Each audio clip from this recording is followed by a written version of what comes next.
അങ്ങനെയെങ്കിൽ കർത്താവ് പറയും അവരെ പിതാവിൻ്റെയും പുത്രൻ്റെയും പരിശുദ്ധാത്മാവിൻ്റെയും നാമത്തിലെ സ്നാനം. എന്താ അങ്ങനെ പറയാൻ കാരണം? അങ്ങനെയൊന്നുണ്ട്. അത് തുടങ്ങി വെച്ചത് യേശുവാണ്. അത് തുടങ്ങി വെച്ചത് നിങ്ങളറിയാം. ആദ്യം കൊടുത്തത് ശിഷ്യന്മാർക്കുമാണ്. യേശു തൻ്റെ ശിഷ്യന്മാർക്ക് സ്നാനം കൊടുത്തു, ശിഷ്യന്മാർ സമൂഹത്തിന് സ്നാനം കൊടുത്തു. അങ്ങനെയാണ് വചനം പറയുക. ചെല്ലു പറഞ്ഞു അതിനിപ്പം കർത്തമേശ അടിക്കാൻ സ്നാനത്തിൻ്റെ ഒന്നും ആവശ്യമില്ല, വിശക്കുന്ന ആർക്കും ഇത് കൊടുക്കാം.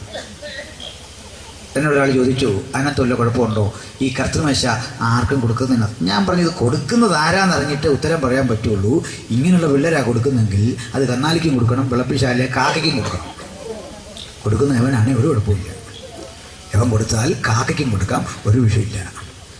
ഭക്തനാണിത് കഴിക്കുന്നതെങ്കിൽ, അഭിഷിക്തനാണ് നിർവഹിക്കുന്നതെങ്കിൽ സ്നാനപ്പെട്ടവനെ കൊടുക്കാവൂ. എന്താ പ്രമാണം? ഒരാൾ പറഞ്ഞത് യേശു തൻ്റെ ശിഷ്യന്മാർക്ക് തിരുമേശ കൊടുക്കുമ്പോൾ അവർ സ്നാനപ്പെട്ടിരുന്നില്ല. ഇല്ലെന്ന് പുള്ളി തർപ്പിച്ചു പറഞ്ഞപ്പോൾ കേൾക്കാനും തർക്കിക്കാനും പോയ പുള്ളിയോട് മിണ്ടുന്നില്ല. സംവാദത്തിൽ നിന്നാണ് പോട്ടെ. യേശു സ്നാനപ്പെടുത്തിയെന്നും ആദ്യത്തെ സ്നാനം നൽകിയത് ശിഷ്യന്മാർക്കാണെന്നും അനായാസന വിശ്വസിക്കാൻ തെളിവ് ബൈബിളിലുണ്ട്. വിശ്വസിക്കുകയും സ്നാനമേൽക്കുകയും ചെയ്യുന്നവൻ രക്ഷിക്കപ്പെടും. മാർക്കോസ് 16:16. ഇപ്പൊ ശിഷ്യനാകാനുള്ള ഒന്നാമത്തെ യോഗ്യത വിശ്വസിക്കണം, സ്നാനമേൽക്കണം. പിന്നെ ഇവിടെ ഈ സംശയം വന്നെന്നറിയണ്ട. അതിന് നമ്മളെല്ലാം കുറ്റവാളികളായി സംശയം വരുന്നതിൻ്റെ കാരണം നമ്മളെന്ത് ചെയ്താൽ ഈ രക്ഷിക്കപ്പെട്ടവനെ സ്നാനപ്പെടുത്തുകയില്ല. അവനെ ക്ലാസ് പഠിപ്പിച്ച് ഒരു ഓലവാക്കുക. ക്ലാസ് പഠിപ്പിച്ച് ഇവൻ പിന്മാറ്റത്തിൻ്റെ മുനമ്പിൽ നിൽക്കുകയോ പെണ്ണ് കെട്ടാൻ ധൃതിപ്പെട്ടു വരുന്നതിൻ്റെ അന്നോ പിടിച്ചൊരു മുക്കാണ്. അങ്ങനല്ല. ബൈബിളിൽ കാണുന്ന സ്നാനമല്ല. എന്ന് രക്ഷിക്കപ്പെട്ടോ അന്ന് സ്നാനം. അതിനെന്തെങ്കിലും ദിവസം ഉണ്ടെങ്കിൽ നാളെ സ്നാനം റെഡി ആയിക്കോ. അതാ ഏറ്റവും വേണ്ട കാരണം. ഏതെങ്കിലും ഒരാൾ വിശ്വാസം നിൽക്കുന്നതിൻ്റെ കാരണം ക്ലാസ് പഠിച്ചതിൻ്റെ പേരിലല്ല. കൃപയാലത്ത് വിശ്വാസം മൂലം നിങ്ങൾ രക്ഷിക്കപ്പെട്ടിരിക്കുന്നതിന് പ്രവൃത്തികൾ കാരണമല്ല. സ്നാനപ്പെട്ടവൻ നിലനിൽക്കാൻ കാരണം ക്ലാസ് പഠിച്ചുകൊണ്ടല്ല, കർത്താവ് സ്നേഹിച്ചതുകൊണ്ടാണ്. സ്തോത്രം. വീണ്ടും പറയട്ടെ, യേശു സ്നാനപ്പെടുത്തിയിട്ടുണ്ടോ? നേരിട്ട് 4:1 യോഹന്നാന്റെ സുവിശേഷം ഒന്ന് പരിശോധിക്കുക. ദയവായി ഒന്ന് വായിക്കുക. യോഹന്നാന്റെ സുവിശേഷം 4:1. യേശു യോഹന്നാനേക്കാൾ അധികം ശിഷ്യന്മാരെ ചേർത്ത് സ്നാനം കഴിപ്പിക്കുന്നു എന്ന് പരീശന്മാർ കേട്ട് എന്ന് കർത്താവ് അറിഞ്ഞപ്പോൾ യേശു യോഹന്നാനേക്കാൾ അധികം പേരെ ചേർത്ത് സ്നാനപ്പെടുത്തി. പക്ഷെ ഒരു തിരുത്ത് തൊട്ട് താഴെ എന്ന് കർത്താവ് അറിഞ്ഞപ്പോൾ ശിഷ്യന്മാർ അല്ലാതെ യേശു തന്നെ സ്നാനം കഴിപ്പിച്ചില്ലതാനും. യേശു ഡയറക്റ്റായിട്ട് സ്നാനപ്പെടുത്തിയില്ലതാനും. ഒരു തർക്കവും വേണ്ട, ആ വാക്യം ശരിയാണ്. ശിഷ്യന്മാർ സ്നാനപ്പെടുത്തുവാൻ യേശു അവരെ നിയോഗിച്ചു. അപ്പൊ പിന്നെ നമുക്ക് അവരോട് ചോദിക്കാം, നിങ്ങളെങ്ങനെ ശിഷ്യനായത്? സ്നാനപ്പെടാതെ ശിഷ്യനാവോ? ഇല്ല. നിങ്ങൾ എന്തെങ്കിലും ഒരിക്കൽ സ്നാനപ്പെട്ടോ? സ്നാനപ്പെട്ടു. അതെന്നായിരുന്നു? ബൈബിളിൽ ആദ്യോടന്തം പരിശോധിച്ചാൽ 12 പേര് ഇങ്ങനെ വിശ്വാസ സ്നാനം സ്വീകരിച്ചതിന് ഒരു തെളിവില്ല. അതിൻ്റെ അർത്ഥം അവൻ സ്നാനപ്പെട്ടില്ലെന്നല്ല. സ്നാനപ്പെട്ടില്ലെങ്കിൽ പത്രോസേ, ആ സുവിശേഷം ഞങ്ങൾക്ക് ആവശ്യമില്ല, നിന്റെ പ്രസംഗം ആവശ്യമില്ല, കാരണം നീ ശിഷ്യനായിട്ടില്ല. വിശ്വസിക്കുകയും സ്നാനമേൽക്കുകയും ചെയ്യുന്നവൻ രക്ഷിക്കപ്പെടും, അവൻ ആ ശിഷ്യനാകുന്നത്. പിന്നെ എവിടെയോ സ്നാനം നടന്നില്ലേ? എന്നാൽ അങ്ങനെ തള്ളിക്കളയാൻ വേണ്ടി ഊഹിച്ചു മാത്രം പോയാൽ പോലെ. ഊഹം ശരിയാണെങ്കിലും ആ ശരിക്കൊരു തെളിവ് വേണ്ടേ? കോടതി അക്സെപ്റ്റ് ചെയ്യുന്നൊരു തെളിവാണ് അത്. ഊഹം കോടതി അംഗീകരിക്കില്ല. അതൊക്കെ സെക്കൻഡറി എവിഡൻസ് ആണ്. അപ്പോൾ പ്രിലിമിനറി എവിഡൻസ് തേടിപ്പോണം. 4-ാം അധ്യായത്തിൻ്റെ 1-ാം വാക്യത്തിൽ പറയുക, യേശു ഡയറക്റ്റായി സ്നാനം കണ്ടക്ട് ചെയ്തിട്ടില്ല കറക്റ്റ് അന്ന് വരെ. എന്നാൽ 3:22 മുതൽ താഴോട്ടൊന്ന് വായിക്കുക. അത് കഴിഞ്ഞാണല്ലോ 4 വരിക. 3:22 മുതൽ താഴെ വായിച്ചാൽ യേശു സ്നാനപ്പെടുത്തി. വായിക്കാം. അതിനുശേഷം യേശു ശിഷ്യന്മാരുമായി യഹൂദ്യ ദേശത്ത് വന്ന് അവരോട് കൂടെ സ്നാനം കഴിപ്പിച്ചുകൊണ്ടിരുന്നു. യേശു തന്റെ ശിഷ്യഗണങ്ങളുമായി ഗലീലദേശത്ത് വന്ന് സ്നാനം കഴിപ്പിച്ചുകൊണ്ടിരുന്നു. യോഹന്നാനും ശലേമിന് അരികത്ത് ഐനോനിൽ സ്നാനം കഴിപ്പിച്ചുകൊണ്ടിരുന്നു. അവിടെ വളരെ വെള്ളം ഉണ്ടായിരുന്നു. അവിടെ ധാരാളം വെള്ളമുണ്ടായിരുന്നു. ആളുകൾ വന്ന് സ്നാനമേറ്റു. അന്ന് യോഹന്നാനെ തടവിലാക്കിയിരുന്നില്ല. യോഹന്നാന്റെ ശിഷ്യന്മാരിൽ ചിലർക്ക് ഒരു യഹൂദനുമായി ശുദ്ധീകരണത്തെക്കുറിച്ച് ഒരു വാദമുണ്ടായി.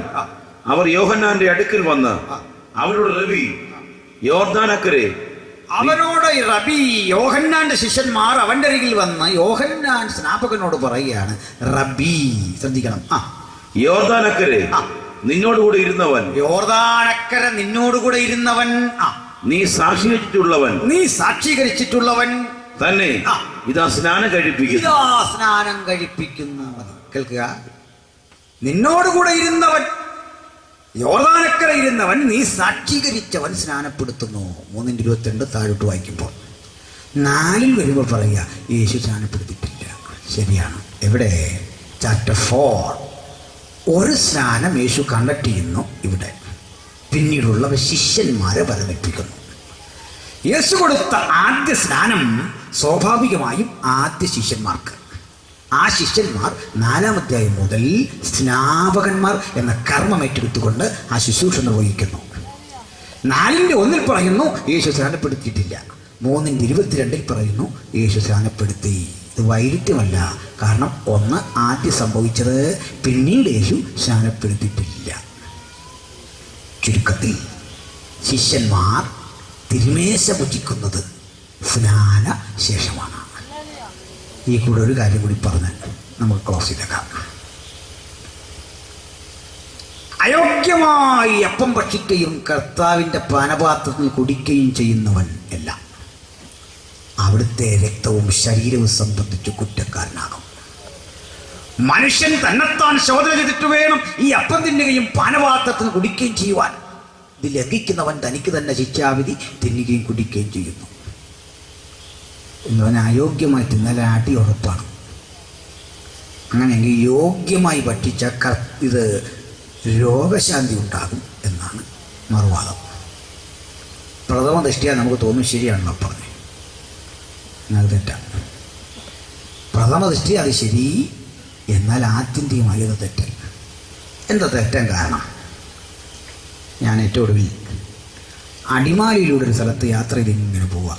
ഒന്നത് മോശപ്പെട്ട റോഡ്, ഓടി യോഗത്തിന് ചെല്ലണം. ധൃതി പിടിച്ച് അങ്ങോട്ട് ചെല്ലുമ്പോൾ യജമാനൻ എന്നെ കൈ കാണിച്ചവിടെ നിർത്തി. കാരണം സ്പീഡ് കൂടുതലാണ് വണ്ടിക്ക്.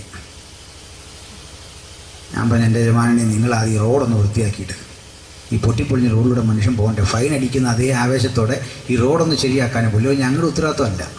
ഞാൻ പറഞ്ഞു, അത് മനസ്സിലായി, ഉത്തരവാദിത്വം എന്നാന്ന് എനിക്ക് മനസ്സിലായി. ഇപ്പം സംസാരിച്ചിരിക്കാൻ നേരമില്ല. ഇപ്പം 300 അടയ്ക്കുന്നോ അതോ? ഞാൻ 300 രൂപ കൊടുത്തു.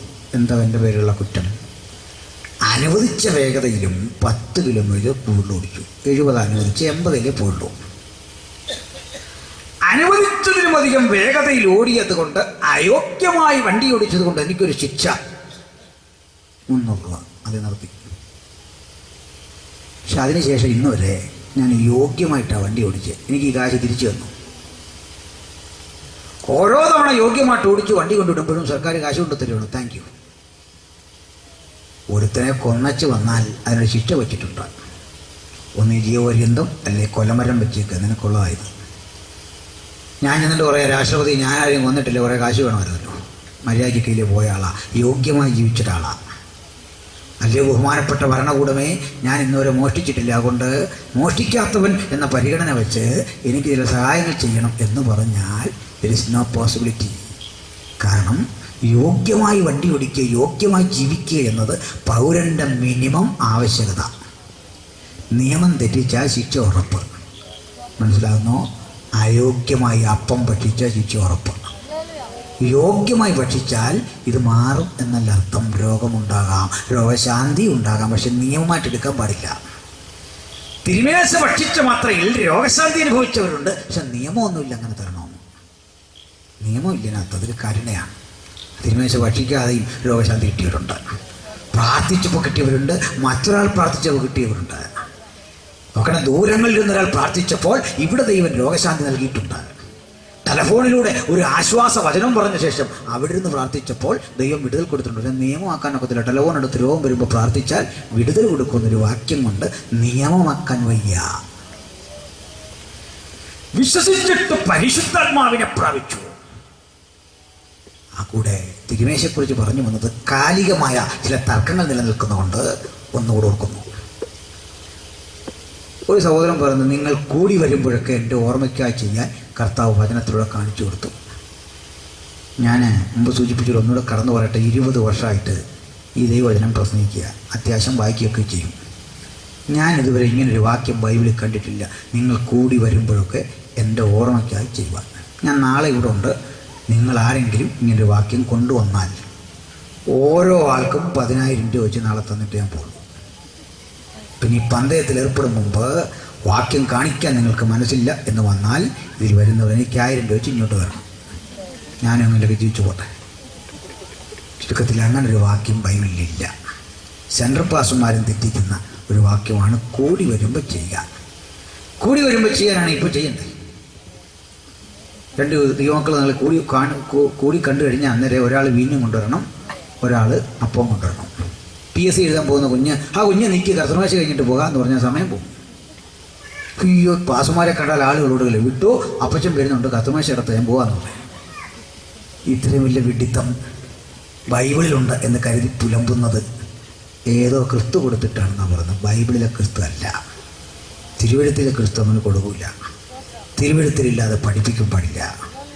ആത്മനിറവ് നല്ലതാണ്, ആത്മനിയോഗം നല്ലതാണ്. ഞാനതെല്ലാം വിശ്വസിക്കുകയും അനുഭവിക്കുകയും ചെയ്യുന്ന ഒരു എളിയ ദൈവദാസനാണ്. പക്ഷെ വചനത്തിൻ്റെ പരിധി വിട്ട് പുറത്തിറങ്ങുന്നതൊന്നും ദൈവത്തിങ്കിൽ നിന്നുള്ളതല്ല എന്ന് കൃത്യമായി പറയാൻ ഞാൻ അമാന്തിക്കുന്നില്ല. ഇങ്ങനെ പറഞ്ഞു നിർത്തട്ടെ.